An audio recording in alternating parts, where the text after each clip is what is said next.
Aborsi merupakan berakhirnya atau pengeluaran hasil konsepsi oleh akibat-akibat tertentu pada atau sebelum kehamilan berusia 20 minggu, berat badan janin kurang dari 500 gram, atau buah kehamilan belum mampu untuk hidup di luar kandungan.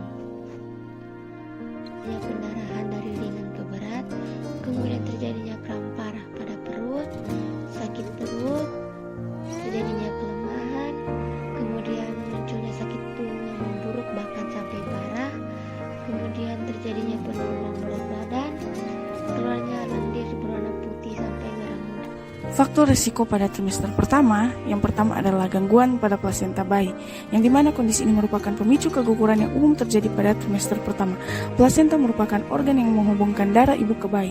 Berdasarkan fungsinya, plasenta membuat janin dapat memperoleh nutrisi untuk tumbuh kembang di dalam rahim. Yang kedua, kita masuk dalam kelainan genetik. Kebanyakan kasus keguguran pada trimester pertama merupakan akibat dari masalah dengan kromosom janin. Kesehatan ibu. Masa rentan di trimester pertama disebabkan oleh janin. Namun, ketika masuk pada trimester kedua, kesehatan ibu justru yang berpotensi membahayakan keguguran. Kondisi kesehatan yang dimaksud adalah tekanan darah tinggi, diabetes, penyakit ginjal, dan selanjutnya gaya hidup yang kurang sehat. Seorang ibu yang merokok menjadi perokok pasif atau konsumsi alkohol atau penggunaan obat terlarang dapat menghambat perkembangan janin. Tak hanya itu, konsumsi kafein yang tinggi selama kehamilan juga dapat menjadi pemicu keguguran.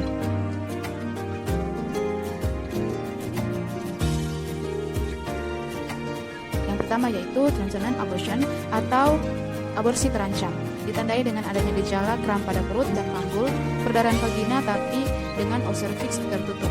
Pada jenis keguguran ini terancam akan terjadi pemenuhan hasil konsepsi, namun cervix tetap tertutup dan embrio atau janin tetap hidup.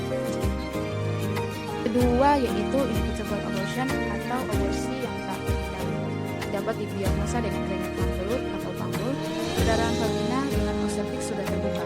Saat dilakukan pemeriksaan fisik akan didapati tidak adanya hasil konsepsi, atau dengan kata lain janin sudah tidak ada lagi di dalam rahim karena sudah keluar dalam bentuk gumpalan darah saat perdarahan.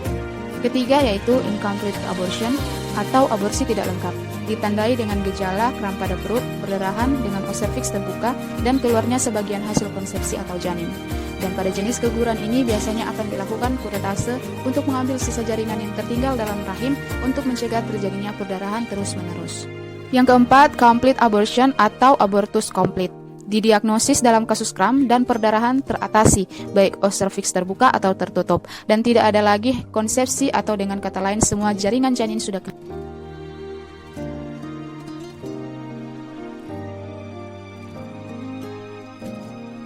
miscarriage atau aborsi yang terlewatkan.